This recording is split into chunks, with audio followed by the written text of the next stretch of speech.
दोस्तों नमस्कार, मैं जगन्नाथ गौतम, देश रोजाना पर आपका स्वागत है। दोस्तों, महाराष्ट्र में लंबे समय से मराठा आरक्षण आंदोलन चल रहा है, जो बीच बीच में कई आश्वासनों के बाद रुक जाता है, लेकिन उनकी मांगे, आरक्षण की मांगे पूरी न होने के बाद वो फिर शुरू हो जाता है।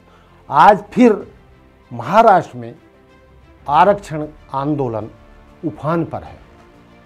आरक्षण एक ऐसा मर्ज बन गया है कि समझ में नहीं आ रहा कि एक आरक्षण के मर्ज की आखिर दवा क्या है।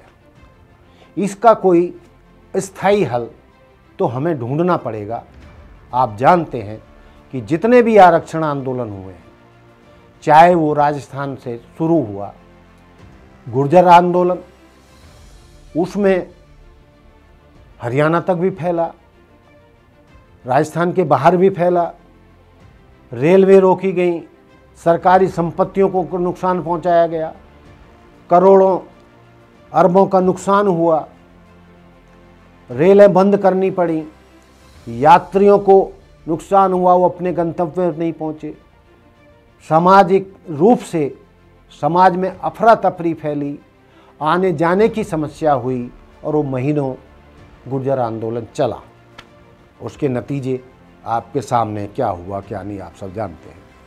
इसी तरीके से फिर हरियाणा में जाट आरक्षण आंदोलन चला, उसमें भी खूब हिंसा हुई, लूटपाट हुई, आगजनी हुई, रेल रोके और न जाने क्या क्या हुआ, और करोड़ों अरबों रुपए का नुकसान आरक्षण आंदोलन से हरियाणा में हुआ, और उससे सामाजिक रूप से भी वैमनस्यता फैली।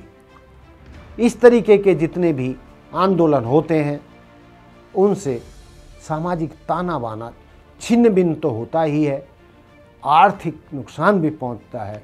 जो रेल जलाई जाती हैं, पटरियां उखाड़ी जाती हैं, आग लगाई जाती है, आगजनी की जाती है, लूटपाट की जाती है या जाने जाती हैं, आखिर वो नुकसान किसका है? वो नुकसान तो हम सबका ही होता है, समाज का ही होता है, देश का ही होता है। ऐसा नहीं है कि बात सिर्फ महाराष्ट्र के आंदोलन की बात है जो लगातार चल रहा है। मराठा आंदोलन हो, गुर्जर आंदोलन हो, जाट आरक्षण आंदोलन हो, ओबीसी आरक्षण आंदोलन हो, या कोई और आंदोलन हो, या ईडब्ल्यूएस सामान्य जातियों के लिए, इकोनॉमिकल वीकर सेक्शन के लिए आंदोलन हो आरक्षण के लिए, और वो सवर्ण जातियों की, गरीबों के लिए ईडब्ल्यूएस, कम आर्थिक रूप से कमजोर वर्गों के लिए 10% आरक्षण कर भी दिया गया। लेकिन सवाल ये है कि ये आरक्षण की समस्या का अंत आखिर होगा कब और कैसे होगा? ये मर्ज कब खत्म होगा? आखिर इसका इलाज क्या है? दरअसल समस्या ये है कि सैकड़ों सालों से, या आप हजारों सालों से भी कह सकते हो, भारतीय समाज में कुछ चंद सो कास्ट, अपर कास्ट जातियों का वर्चस्व रहा, चाहे नौकरियां रही हों, चाहे आर्थिक व्यापार रहा हो, चाहे नौकरियां हों, मतलब अपर कास्ट की कुछ मुट्ठी भर जातियों का ही देश के संसाधनों पर कब्जा रहा। लेकिन आज़ादी के बाद जब संविधान लिखा, तो भारत के संविधान निर्माता भारत रत्न डॉक्टर भीमराव अंबेडकर ने सभी नागरिकों को समान माना और नारा दिया कि जितनी वोट की कीमत एक रानी की है, उतनी ही वोट की कीमत एक मेहतरानी की है। यानी सब समान है। संविधान की नज़र में, कानून की नज़र में सब समान हैं, और भारत की जो संसाधन हैं उन पर प्रत्येक नागरिक का हक है, प्रत्येक धर्मावलंबी का हक है, सभी जातियों का हक है, चाहे वो SC ST हैं, चाहे OBC हैं या कोई और है। तो संविधान में ये व्याख्या की गई और संविधान ही हमारा आज का देश का धर्म है। उसी के अनुसार ये 142 करोड़ की आबादी वाला जो दुनिया की सबसे आबादी वाला देश है, संविधान के सिस्टम से ही चलता है, बाबा साहब के संविधान से ही चलता है। और सब कुछ सरकारें जो है सारी उनके संविधान के तहत ही चलती हैं। तो संविधान के तहत ही, क्योंकि संविधान ने सबको बराबरी का हक दिया है, तो संविधान कहता है कि आर्थिक आधार पर सबको समानता होनी चाहिए, धार्मिक आधार पर सबको समानता से देखना जाना चाहिए, धार्मिक आधार पर सबके साथ समान व्यवहार होना चाहिए, और देश के संसाधनों का बंटवारा भी जनजीवन, पहाड़, जमीन, नौकरियां, व्यापार, सब में सबको अधिकार होना चाहिए। तभी ये देश एक रह पाएगा। 142 करोड़ वाला आबादी वाला देश, जिसमें इतनी विभिन्नता हैं, जिसमें 6,500 के करीब जातियां हैं, जिनमें संविधान में ही 13 बोलियां हैं, भाषाएं हैं, मान्यता प्राप्त भाषाएं हैं। हम यहाँ बैठे हैं दिल्ली NCR में, लेकिन हम तमिलनाडु में जाएं तो हम वहाँ की तमिल भाषा नहीं समझते, साउथ के राज्यों की हम भाषा ही नहीं समझते। उनकी बहुत सारे मान्यताएं, तीज, त्यौहार, खान पान सब कुछ अलग है। और जो उत्तर भारत में माना जाता है वो दक्षिण भारत में नहीं माना जाता। जो यहाँ उत्तर भारत में, पश्चिम भारत में माना जाता है वो बंगाल में नहीं माना जाता। तो ये विविधता वाला देश है, इसलिए ये ज़रूरी है कि कोई ऐसी व्यवस्था हो कि सबको समानता का अवसर मिले, सबके साथ समानता का व्यवहार हो, जातीय व्यवस्था खत्म हो, हर नागरिक को सम्मान मिले। और उसका, मैंने कहा ना कि आरक्षण के मर्ज की आखिर दवा क्या है। दोस्तों, आप मानो या ना मानो, हम बढ़ तो उसी व्यवस्था की तरफ रहे हैं, और वो व्यवस्था है कि जिसकी जितनी संख्या भारी उसकी उतनी हिस्सेदारी। ये व्यवस्था संविधान में कर दी जाए। ये सब व्यवस्था केंद्र सरकार अपने यहाँ कर दे, राज्य सरकारें अपने यहाँ कर दे।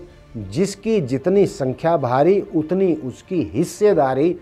तो ये जिसकी जितनी आबादी है उसी स्तर में, हर स्तर पर उनको आरक्षण दे दिया जाए, तो ये बीमारी हमेशा के लिए ख़त्म हो जाएगी। लेकिन इसमें मैं अपनी बात समाप्त करने से पहले ये भी कहना चाहता हूँ कि जो लोग ये कहते हैं कि अपर कास्ट के लोग ही बुद्धिमान होते हैं, औरों में उतनी बुद्धि नहीं होती, औरों में वो शैक्षणिक योग्यता नहीं होती। अरे भाई, जब उनको अवसर ही नहीं मिले, उनको पढ़ाई के, शिक्षा के अवसर ही नहीं थे, उनको अपना योग्यता दिखाने का अवसर ही नहीं दिए गए, तो कहाँ से आगे बढ़ते भाई।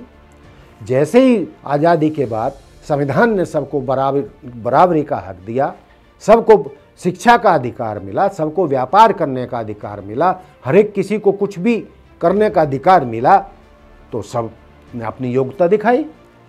बाबा साहब अम्बेडकर एक दलित थे, लेकिन जितनी डिग्रियां हिंदुस्तान में उनके पास थी, जितने वो विद्वान थे, उतनी शैक्षणिक योग्यता किसी में भी नहीं थी भारत में, ऐसा माना जाता है। और इसीलिए भारत का संविधान लिखने का जो काम था एक दलित बाबा साहब अम्बेडकर को सौंपा गया, और जो उन्होंने बखूबी निभाया। चाहे आप संतों को देख लें, चाहे वर्तमान में जो राजनीतिज्ञ हैं उनको देख लें, योग्यता के आधार पर। भाई, यदि आप जो है मोदी जी को, नरेंद्र मोदी जी को पिछड़े वर्ग से मानते हैं और उनकी जाति पिछड़े में वर्ग में शामिल कर ली गई है, तो भाई जब देश का प्रधानमंत्री पिछड़ा हो सकता है, देश का प्रधानमंत्री जब ओबीसी हो सकता है, पिछड़े समाज से हो सकता है, और उन्होंने अपनी योग्यता साबित भी की है, तो ये यहाँ पर बात खत्म हो जाती है कि भाई किसी जाति विशेष के लोग ही बुद्धिमान होते हैं या शिक्षा में ऊपर होते हैं या उन्हीं के पास उस तरीके की उच्च कोटि की विद्वता है जो वो देश चला सकते हैं या नौकरी कर सकते हैं किसी भी नौकरी, या वही वैज्ञानिक बन सकते हैं या वही डॉक्टर बन सकते हैं। आज हर जाति धर्म, चाहे SC ST OBC सामान्य, सबके इंजीनियर हैं, सब कास्ट में से डॉक्टर हैं, वैज्ञानिक हैं, व्यापारी हैं, सब कुछ तो है। तो इसका मतलब ये हुआ कि जब उनको अवसर मिला तथाकथित OBC जातियों को या SC ST को, तो उन्होंने अपना विद्वता दिखाई और सिद्ध किया कि हम किसी से कम नहीं हैं और कोई किसी से कम नहीं है। ईश्वर ने जिसको जन्म दिया है उसमें वो सब क्षमताएं होती हैं जो किसी में भी हो सकती हैं। तो दोस्तों, मेरा कहने का मतलब है आरक्षण एक बहुत बड़ी बीमारी है। जब तक इसको इस तरीके से नहीं निपटाया गया कि जिसकी जितनी जनसंख्या है उसी आधार पर उसको आरक्षण दिया जाए। और यही नहीं, केवल आरक्षण देने से भी बात नहीं बनेगी, खाली आरक्षण मिले तो हर जगह मिले, प्राइवेट सेक्टर में भी आरक्षण मिले, ठेकेदारी में भी आरक्षण मिले, यानी जहाँ जो लाभ के पद हैं, व्यापार के हैं, उनमें ऐसी व्यवस्था बनाई जाए कि सबको हक मिल सके, सबकी आर्थिक स्थिति सुधर सके, सबकी शैक्षणिक स्थिति सुधर सके। जब तक देश का प्रत्येक नागरिक साधन संपन्न नहीं होगा, जब तक देश का प्रत्येक नागरिक योग्य नहीं होगा, शिक्षित नहीं होगा, जब तक हर जाति का व्यक्ति पढ़ा लिखा नहीं होगा, शिक्षित नहीं होगा, योग्य नहीं होगा, तब तक देश हमारा महाशक्ति नहीं बन सकता। देश के 142 करोड़ नागरिक जब तक साधन संपन्न होंगे तभी ये देश विश्व की महाशक्ति बनेगा। कुछ चुनिंदा जातियों के शक्तिशाली बने रहने से ये देश कभी भी महाशक्ति नहीं बन सकता। तो दोस्तों, यही धर्म भी है कि सबको समानता की नज़र से देखा जाए, एक नज़र से देखा जाए, सबको देश के संसाधनों में बराबरी की हिस्सेदारी मिले। यही आरक्षण की बीमारी का मेरे लिहाज में समाधान है। मेरे ही नहीं, देश के हजारों विद्वानों का, हजारों बुद्धिजीवियों का तो यही कहना है कि जिसकी जितनी भागीदारी उसकी उतनी हिस्सेदारी जब तक नहीं होगी, ये आरक्षण की बीमारी का स्थायी इलाज नहीं होगा। तो दोस्तों, ये जो महाराष्ट्र में जो पुनः मराठा आरक्षण आंदोलन हुआ है, जबकि बताया जाता है कि मराठा एक साधन संपन्न कौम है और महाराष्ट्र में आर्थिक रूप से भी बहुत मजबूत कौम है और संभवतया वो अपर कास्ट भी है या क्या कहते हैं, राजपूत उन्हें बताया के आसपास की जाति बताया जाता है। तो उनको जब वो भी मांग रहे हैं तो भाई फिर बचा कौन? तो भाई सबको दे दो। गुजरात में भी आरक्षण आंदोलन चला था, वो भी ताकतवर लोग हैं। जहाँ भी आप जाइए, पटेल, जो पूरी दुनिया में देश, जो जितने भी देश हैं, जो आप जितने नाम लेंगे देशों को, हर जगह गुजराती पटेल आपको मिलेंगे। और अच्छे अच्छे व्यापार, चाहे उनका होटलों का है, चाहे बड़े और विदेशों में जाकर बड़े बड़े व्यापार हैं, चाहे वो यूरोप है, चाहे अमेरिका है, चाहे ऑस्ट्रेलिया है, हर जगह हमारे गुजराती पटेल साधन संपन्न हैं। लेकिन आपने देखा कुछ वर्ष पहले कितना ज़बरदस्त आंदोलन गुजरात में आरक्षण का चला। तो मेरा कहने का मतलब है, जब सभी आरक्षण मांगने लगे हैं, अपर कास्ट भी आरक्षण मांगने लगी हैं, साधन संपन्न जातियां भी आरक्षण मांगने लगी हैं, जो किसान जमींदार कौमें हैं वो भी आरक्षण मांगने लगी हैं, तो भाई सबको दे दो। जितनी जिसकी संख्या भारी उतनी हिस्सेदारी करके इस बीमारी से मुक्ति पाओ और सबको आरक्षण दो, बात खत्म। ये तो दोस्तों, ये था मेरा आरक्षण के मुद्दे पर मेरे विचार। और मेरे विचार कुछ मेरे निजी विचार नहीं है, ये विद्वानों से बातचीत करने के आधार पर हैं, जो कहते हैं कि भाई इस समस्या का आखिरी हल तो वो ही है, और हर व्यक्ति हर अपने आप में सक्षम है, यदि उसे अवसर मिलेगा तो वो अपने काम में खरा उतरेगा। तो दोस्तों, आपको आरक्षण के मुद्दे पर मेरी बात कैसी लगी, आप कितने सहमत हैं, कितने असहमत हैं, या आपकी नज़र में आरक्षण का क्या हल है, आप मुझे कमेंट करके बता सकते हैं। इसी के साथ मैं आज की अपनी बात समाप्त करता हूँ।